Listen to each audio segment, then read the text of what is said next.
Final speaker of the day is the CEO and co-founder of Pragmatic, where he's building tools that help teams use first-party data more effectively. Today, he's bringing a collaborative new angle to AI-powered coding. Please welcome Vidhatanand. Thank you, QD, for organizing this event. This is a much needed kind of event where we are seeing such a huge transition from the way we have practiced software engineering in the past to what we are seeing now, right? So let me just quickly introduce myself. I have been part of Drupal community for quite some time, and a lot of you might already we know each other, but after around 10-12 years around Drupal, with Preetham here, we started OpenSense Labs. I was part of OpenSense Labs. I have moved on. Preetham is running the show now.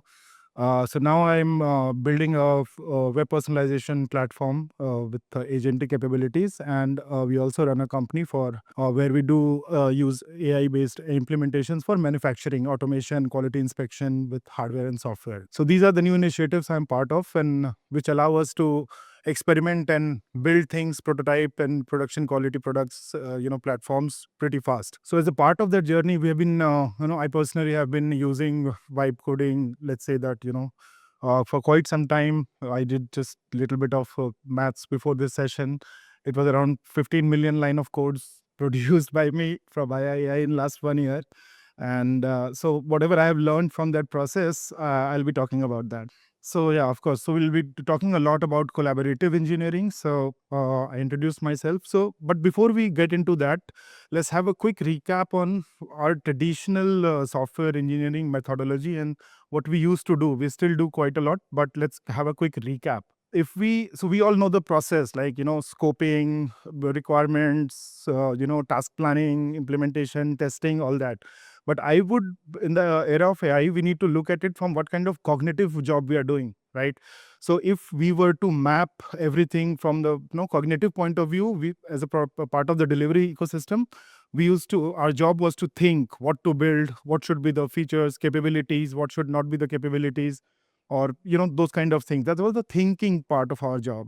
And then we had to take decisions based on whatever we have figured out, our broad level scope. We have to take decisions, and then we have to come to the execution where we code, develop features, write tests, deployment, all that stuff.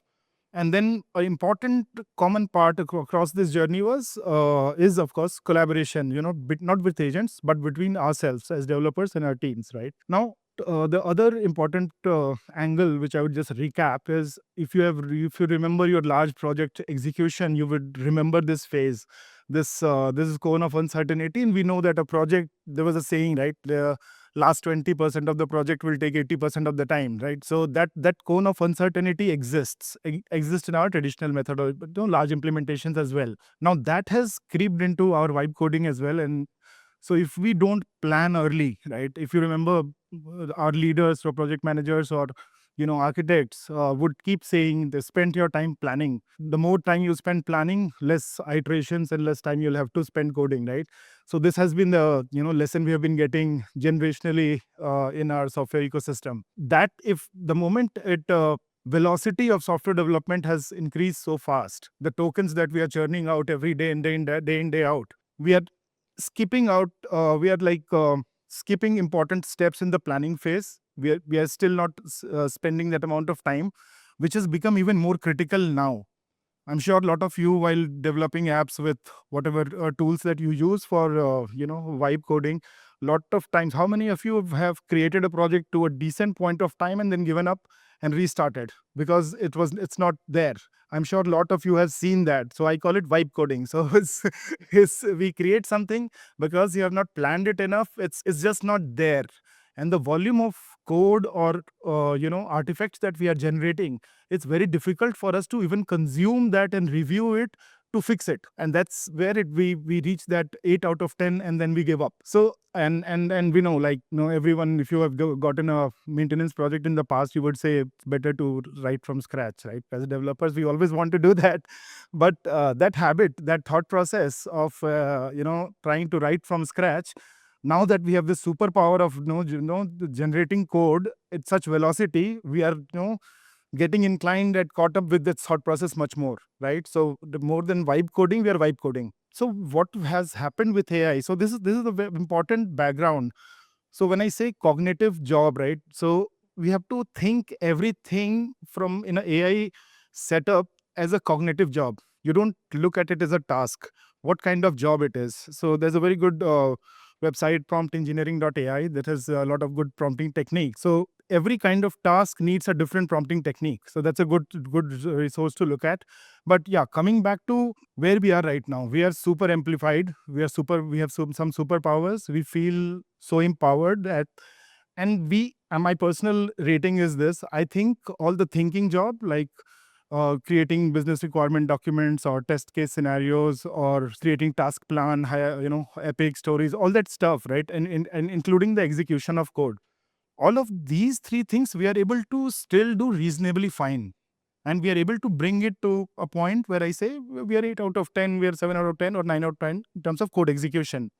What we are completely missing out on is we are not collaborating between ourselves on these projects. It's mostly, you would see, one person using their multi-agent system or a single agent system, be it Cursor, be it Lovable, Codex, whatever.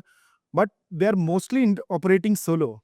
And now remember that every individual comes with some certain capabilities, and there are obviously always some gaps. We need to acknowledge that, and we know that we used to solve it back then by collaborating with our peers, right? Who have certain exposure, who have some extra experience. So we need to look back at our old software development methodology, extract the what worked for us, and put it back in this new process, right? We can't operate solo. Today, if you, this is my experience, you might add inputs to it. I'm here to learn as well. So collaboration मतलब chat GPT का thread share करके slack पे paste कर दिया, और otherwise PR में किसी ने रिव्यू कर लिया मेरे आउटपुट को. Now the thing is, if you have used a software tool like BMAD, for example, right, the kind of artifact it generates, right, for every change, do you think it's manually consumable? Can you really consume it? And the amount of effort it takes to go back, you're almost starting from scratch all the time. That's the challenge we are typically finding with when we are developing large applications with via AI. So that's the red gap that we need to work on. And this session is really about helping you understand and correlate with our traditional software development thought process, and what are we missing on and what do we need to bring back. Now I'll just talk about some things which have worked for me, like in our team, like really well when we are vibe coding. First is unit tests or smoke tests. We were always told, right, to write tests. We all know it's a good practice, but we never did. Let's be honest about it. Even if we did, our coverage was not that solid, right? It was very only about happy paths or the critical paths that we used to write. Now, if there was ever a time that you needed to write tests more than now, never. Why? I will talk about that in the next stage. And then there's a cross-model examination. We'll talk about that. Then there's collaborative and consistent prompting. Everyone from the team for a specific kind of project are not sharing their prompts between themselves. There has to be consistency around that as well. Structured prompting and strictly typed languages. So these are the 5 key elements that has really worked for us from building prototypes to building production quality large applications spanning from 1 million to 3 million line of codes. That's the kind scale of projects that we have happily successfully implemented with this. Now, why do I say that tests are super important now, right? Because if you look at tests, the purpose of tests back then was to reduce the manual QA time, right? That was the intent of writing tests back in the days. Yeah, it's not back in the days, but yeah. So, but but now they are actually super powerful contexts, right? The output of your test run, there's no better context to fix the issue. You explaining the problem, finding the problem, and explaining the problem to AI versus just pasting the output of a test run. I will show you what's the quality of that. This is super powerful. This LLMs are not. We all know it's not deterministic, right? But when you give the test outputs, it almost gives you a deterministic output. It knows exactly what I have to fix, and what other tests which are passing I don't need to care about. So this is why the role of tests has changed. The purpose of tests, is very different now.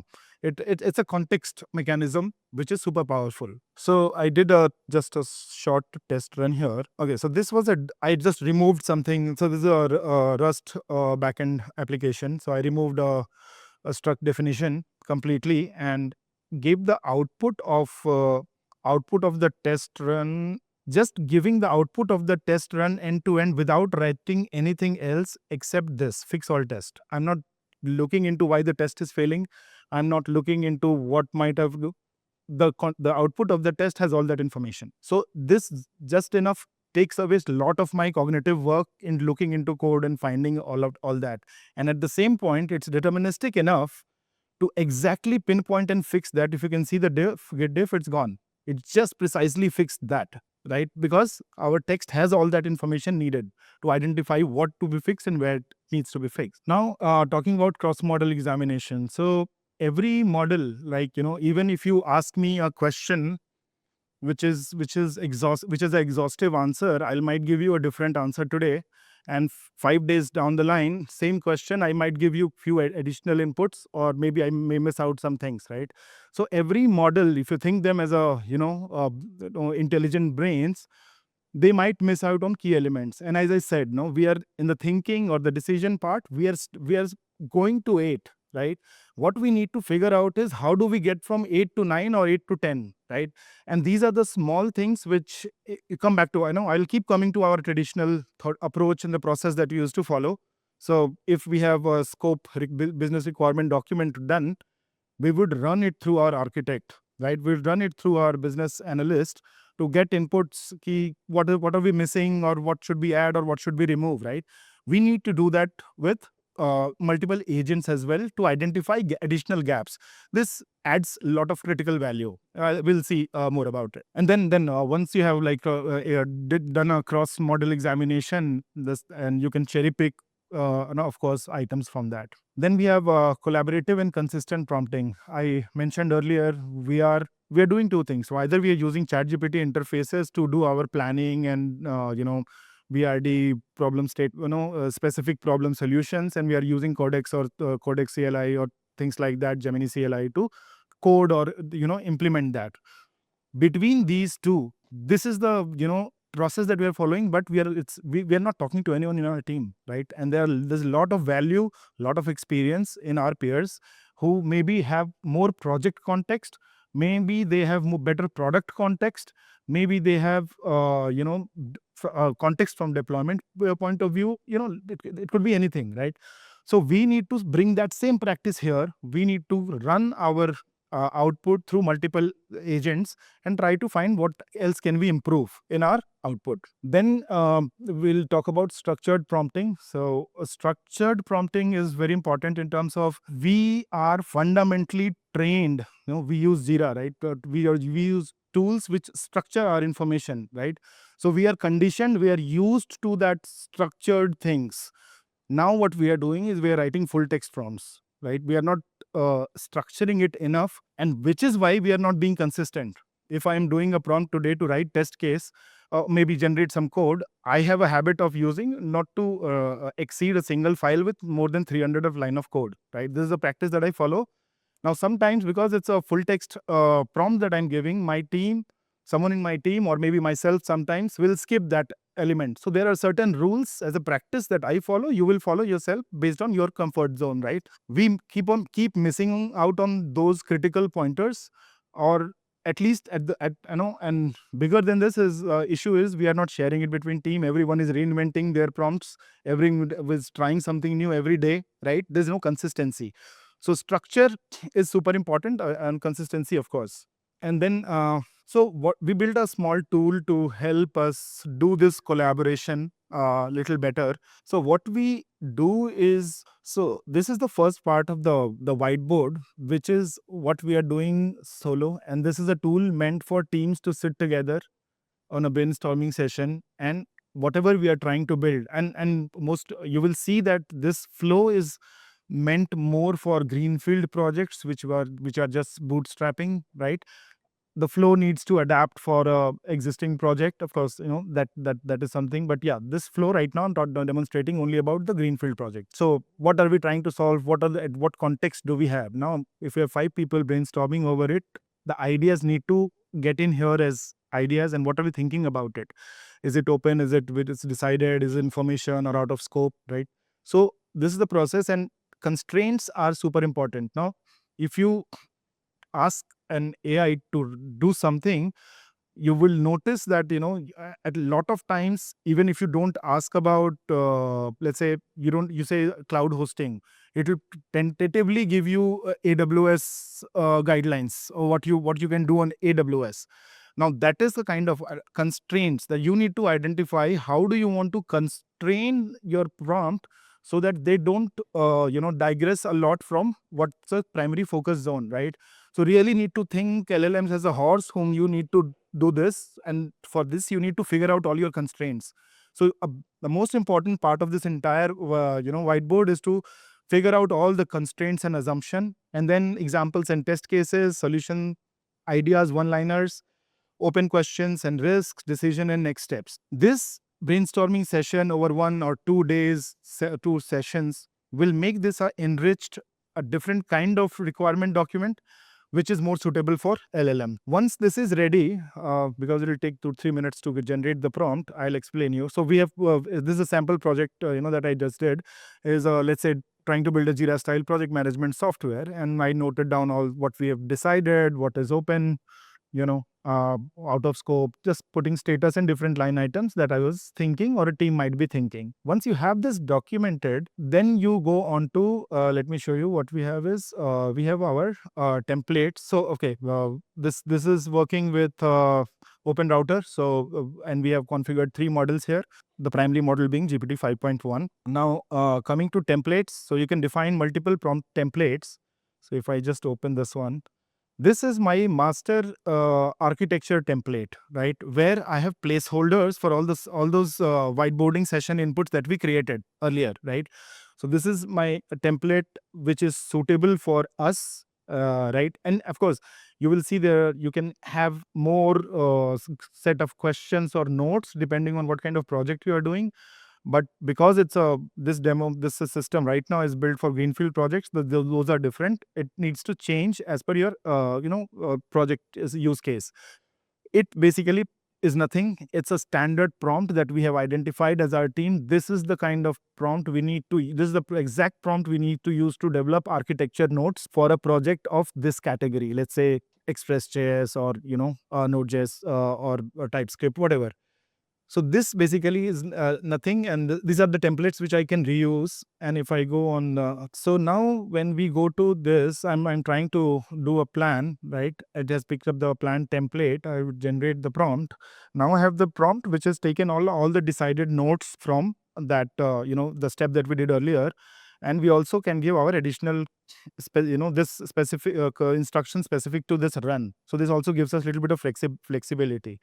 Now, this is the step where we collaborated to figure out the key constraints and key items of the project. Now we are doing cross-model, examination.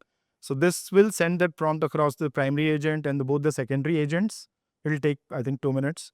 And out of the from the output of both the secondary agents, it will give the comparison result back to the primary agent to find what are the deltas and eventually give us a structured list of items which were missing and where have been identified by these 2 cross examinations straight. And what we can do is you can have your architecture, planning, test, critique, custom, different kind of templates which you can run here and do the cross examination. Once you have the model response, anyway, let it finish. I'll come back to the presentation in the meantime. Another aspect that has really worked like wonders for us is so what we eventually when we were starting building this internal enterprise so custom products and solutions for manufacturing, we started off with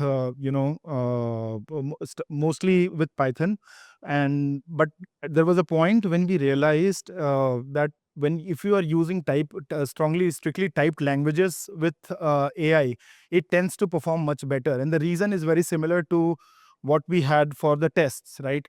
So kind of, if you talk about Rust has a borrow checker, basically does compile time borrow checking, right? Similarly for of all the type checking already happens on TypeScript and Rust and all these languages. The output of those compile time becomes a great context again to fix something. So another same example, I removed for this purpose of this demonstration, I again removed that same paragraph exactly, right? That this definition of the struct, and did a cargo run, which is compiling the Rust code, and this is the compile time output that I got. Again, I don't need to look at anything else. This output itself works great as a great context, and this you can't get on non-strictly typed languages, right? You have to figure these errors in runtime. So this saves a lot of to and fro time, and to a point that if you really want to be aggressive in this, I give full terminal access to my local agent, and full terminal access where it keeps running my smoke test suite, keeps running this cargo build, and keeps repeating the loop until it's fixed. All the errors are fixed. So this process eventually helps us fix 50-60 errors or compile time errors in one single shot. I can have 5 coffees. So that's the power of using strictly typed languages with AI. That really works wonders. So yeah, I understand a lot of most of you here are from the Drupal ecosystem.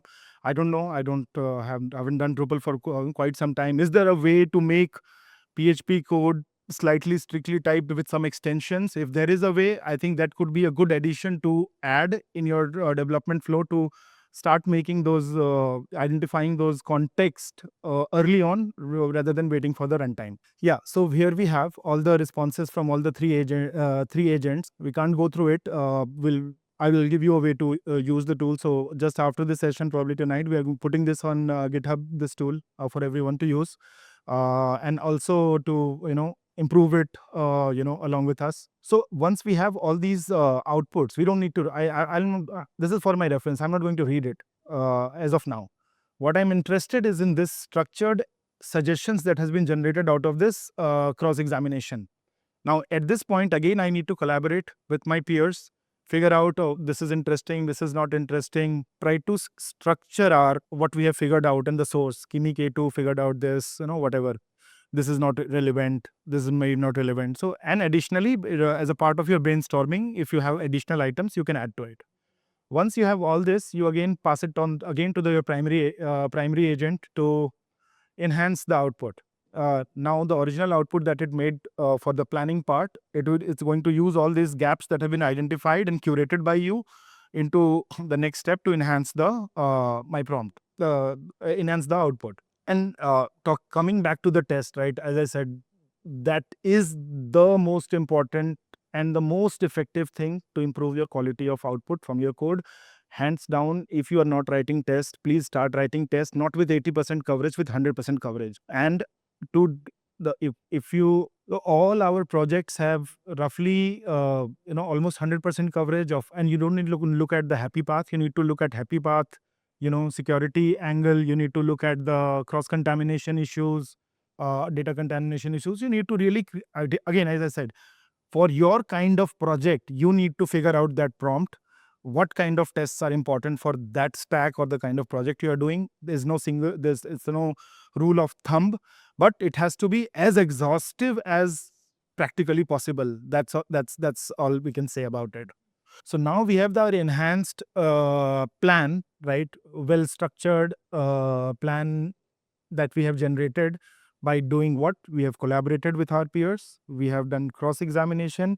We have given structure to our prompts. Now, because of templates, we are not going to miss those. Your team is not going to miss those key elements in the prompts which are needed, right?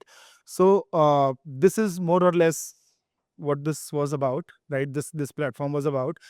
This was built entirely for our internal use. We are going to open source it and put it on GitHub for everyone to use probably tonight. Okay, and I'll be happy to if you guys can, anyone is interested in participating and helping it improve and make it more useful for more variety of projects, or not only greenfield projects, but something which is probably being picked up midway, right? And so this is all about this one. And now coming back to what else we can do, right? So this is the platform that we are using, but we have been thinking more about it. How do we go to the next level? So there are tools. You need to look at what everyone is doing, right? So LLM Council is a project which was just released a week ago, which is again a kind of a model cross-examination kind of structure, where you have a council of agents, and there is a central agent which consolidates everything and makes the decision, right? So thinking is done by the council, and the decision is done by one central agent. This is a good project to start on. That could be another way to look at. And then one of the big boy on this vibe coding ecosystem is BMAD. I personally find it little complex because of just one reason: the kind of artifact it generates for one change. It's not humanly possible to consume that change in your git diff. If you have seen the git diff of just two prompts maybe in the planning phase of BMAD, you will you might connect what I'm trying to say. So how do we make that change visible and useful to us, right? That being one, that's the first problem statement. The second problem statement: BMAD is fully a solo tool. You need to run it on your machine. You need to use it yourself. The only way to collaborate with others is when it is connected to your GitHub and CI, and the artifacts are being pushed, right? Nothing beyond that. Now I had an idea around it, that what can we do to make it more useful. So the idea is simple. The BMAD needs to run on a server, right? On a centralized server. And whatever artifacts it's generating for request 1 to, let's say, request number 2 to request number 3, there should be a small agent to summarize that change, so that we are able to consume the change. What has changed, right? That being one. Second is, I, as a developer, should be knowing what my peer is doing on the same project, what task is working on, so that we don't cross-contaminate each other's task. Because that's another problem with BMAD that needs to be solved by centralizing it a little bit. Just for the purpose of this session, what I wanted to create a small visual prototype of what we think out should be. It should be, let's call it BMAD grid, something which gives you a visual way on it to across the life cycle of BMAD a process, where we are, what are the artifacts which are present, what has changed in those artifacts, and getting a real time so basically a small agent running connect with a API key running on the developer's system, which is pushing the required the current status of different tasks that the developer is working on to the central system, which is a way we could have a understanding of who is working on what, and the probability of contaminating his work by not touching that epic is very important, right? So those kind of alienation we need to figure out, and a tool could be built, right, something like this, which helps us see things and have a better control in a centralized way. This is again something that, so I had this as a concept. I tried to just vibe code it quickly for everyone to see. This is also something I really want to put on GitHub to see if there are more people interested in pursuing this and trying to make it really useful and functional collaborative tool. Because fundamentally BMAD is super advanced system, but using it is tough, is difficult for everyone. We need to simplify how we can use it. So this is another initiative. If everyone is if someone is interested, happy to participate on that as well. And that's more or less what I had. Thank you.